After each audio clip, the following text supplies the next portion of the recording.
This is Amanda with Greensboro Public Library bringing you a recipe in honor of Black History Month.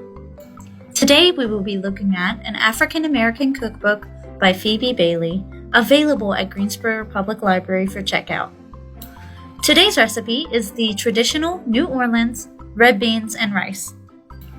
For your ingredients, you are going to need 6 slices of bacon cut into 1-inch pieces, 2 onions cut into 1/2-inch wedges, a garlic clove minced, 1 14-ounce can of beef broth, 1 cup uncooked long grain rice, 1 teaspoon of dried thyme, 1 teaspoon salt, which is optional, 1/2 cup diced green bell peppers, and 2 16-ounce cans of red kidney beans. Step 1. Fry your bacon in a skillet over medium heat until it is browned but not crisp. Then remove it from the skillet and put it on a paper towel covered plate and reserve 2 tablespoons of drippings in the pan. Step 2. Saute your onion and your garlic in the drippings until the onion is tender and soft but not brown. Step 3. Add enough water to your beef broth to make 2.5 cups of liquid. Then add it to your skillet and mix it all together. Then bring it to a boil.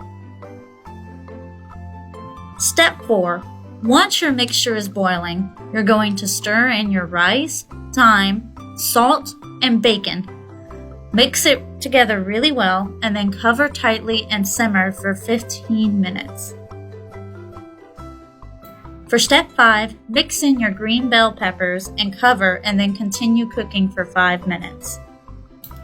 For step 6, remove your entire skillet from the heat and stir in your beans, making sure they have been drained. Now you're going to cover and let it stand for 5 minutes or until all the liquid has been absorbed. Carefully serve and enjoy! Thank you for joining me with Cooking with the GPO Collection. I'll see you next time. Have a great day!